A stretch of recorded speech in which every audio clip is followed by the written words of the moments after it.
Buenas tardes y bienvenidos un día más a la hora de los niños. Hoy continuaremos la historia de ese pueblo, esta vez por el desierto, para llegar a la tierra prometida que les había dado Dios en época de Abraham.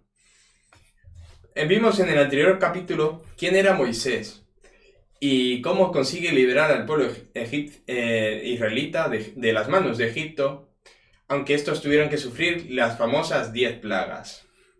Pues bien, estando en el desierto, es cuando empieza Dios a mostrarles a los israelitas quién es y por qué deben de confiar en él. Recordemos que el libro de Éxodo lo que básicamente nos empieza a presentar es como ese Dios que les había liberado de esa esclavitud, poco a poco pues va haciéndose amistoso del pueblo judío. Hasta tal punto que el pueblo tiene que aprender a confiar a Dios, confiarle totalmente, no dudar. Y para eso les envía por el desierto 40 años. Estos 40 años que se pasan por el desierto no es básicamente porque no tenían ni un GPS o porque se habían perdido. Básicamente es que Dios no les deja entrar a la tierra hasta que verdaderamente no le dan su corazón. Si el pueblo israelita no le entrega el corazón contrito y humillado que tanto rezan los salmos, Dios no puede darles esa tierra, porque demostraría que esa confianza que se rompió con el pecado original aún sigue rota y no es capaz de remediarse. Sin embargo, Dios lo que busca es que ese pueblo busque esa reconciliación, que vuelva la confianza total a Dios. Cuando Israel, guiado por Moisés, sale de Egipto tras la noche de la Pascua, el que significa el paso del Señor, lo primero que se encuentran es con las aguas del mar. ¿Y cómo vamos a pasar por aquí? Para eso, Dios le dice a Moisés que extienda los brazos, alzando la vara que él tenía, y entonces el mar se abrirá en dos. Moisés lo hace, pero antes dice, ¿y por qué? Y Dios le dice que para mostrarles lo verdaderamente poderoso que es él, va a infundir el deseo en los egipcios de atacar al pueblo, de perseguirle para darle caza, y cuando el pueblo pase por el mar, lo que va a hacer Dios es ahogar a Egipto y a sus mejores capitanes. Moisés levanta los brazos, se abre el mar, el pueblo va pasando, y los egipcios persiguen a los judíos. Los persiguen, llegan al mar, el pueblo ha salido perfectamente del paso, y estando los egipcios cercanos, persiguiéndole por esas aguas que estaban como dos grandes muros paradas, uno al lado de otro, de repente las aguas vuelven a su cauce y todo el ejército egipcio queda a pasto de las aguas del mar. Aquí es donde el pueblo verdaderamente empieza ya a alabar a Dios diciendo lo grande que es con ellos y el gran prodigio que acababan de ver. A continuación, pues van pasando los días, van por el desierto, un desierto árido, pues imaginaos, pues el cansancio de tanto calor, de ver que no van llegando a ningún lado, y empieza ya a provocarse, pues, los enfados en cuanto al hambre, que no hay provisiones, y todas estas quejas, claro, ¿a quién van dirigidas? Pues a quien le va guiando, a Moisés. ¿Y Moisés a quién se las envía? A Dios. Moisés le dice a Dios que su pueblo se está quejando pues no tienen para comer, no tienen para poder seguir viajando. A lo que Dios le dice a Moisés que van a tener que beban de ese agua del lago. Los israelitas así lo hacen, beben del agua, pero se quejan de que el agua está amarga, no sabe bien. A lo que Moisés, pues, coge un leño, lo echa al agua y se quita todo el amargor. Entonces ya queda el agua ese que pueden beber ellos. Aquí ya es lo que, bueno, los padres de la iglesia dicen que es una prefiguración de ese leño, es una prefiguración de lo que es el árbol de la cruz.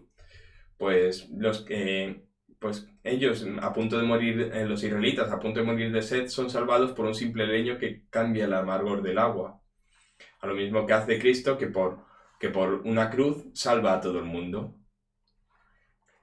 El caso es que ellos van continuando y los israelitas en este sentido son muy quejicas. No paran de quejarse una y otra vez.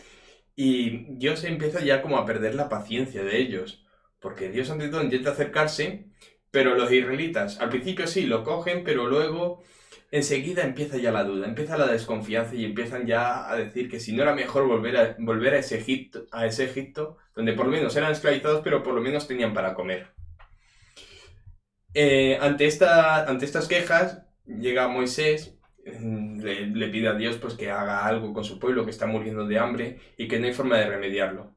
A lo que Dios, para no dejar de morir a su pueblo, les envía el famoso maná.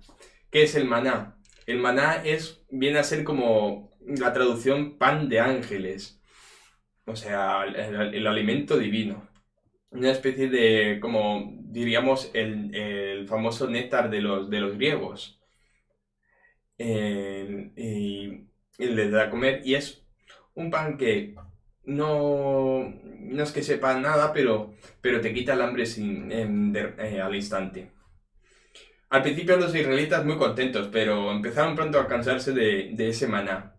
Y ahí es donde empezamos a ver que llega lo de las famosas tentaciones de Masá y Meribá. ¿Qué es aquí?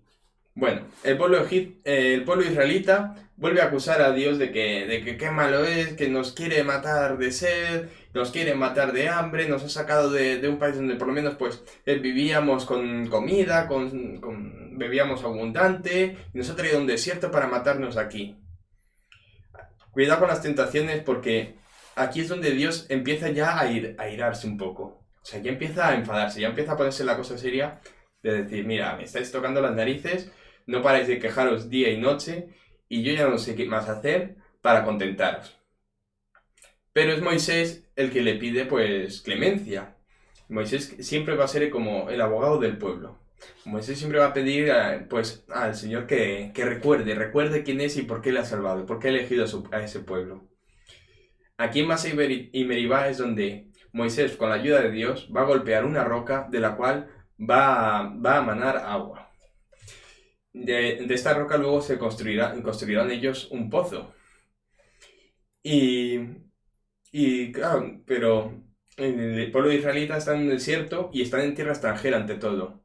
Y se van encontrando pues con miles de problemas como son ejércitos de otros países, como por ejemplo los amalecitas, que son atacados, pero ellos siempre se defienden gracias al ejército que tenía Josué. En Israel se defendía debido a que disponían de la mano del Altísimo, de la mano de Dios. Dios estaba con ellos. Y es muy gracioso porque Israel vence cuando Moisés tiene los brazos en alza.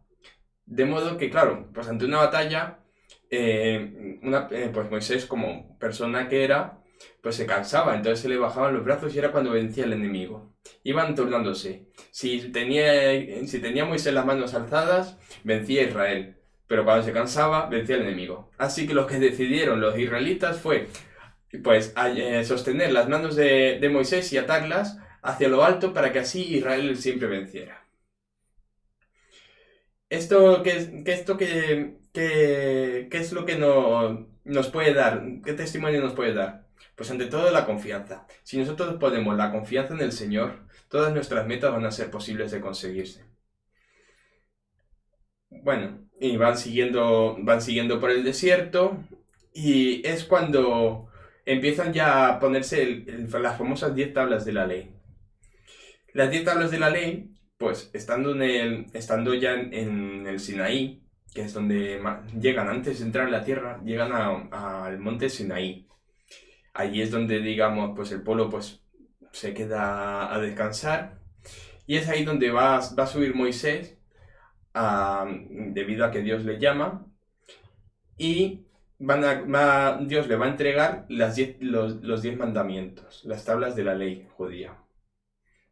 De las cuales, pues, el decálogo, que es como, por así decirlo, el corazón de esa alianza que estaba haciendo Dios con el pueblo, lo que los unía.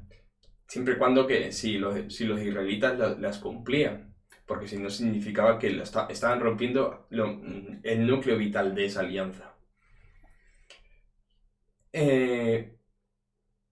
Y para el próximo capítulo lo que empezaremos a ver es qué es lo que pasa cuando se obtienen esas 10 tablas y por qué tanto se enfada Moisés al bajar de la montaña.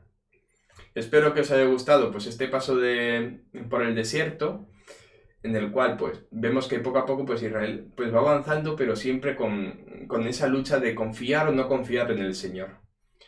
Ante todo pues es la enseñanza que nos quiere demostrar el Éxodo, de cómo es esa presentación de Dios a un pueblo que ha escogido, un pueblo que era pagano, no conocía a Dios, y sin embargo cómo le conoce y cómo va cambiando poco a poco su corazón hasta hacerse un pueblo dócil.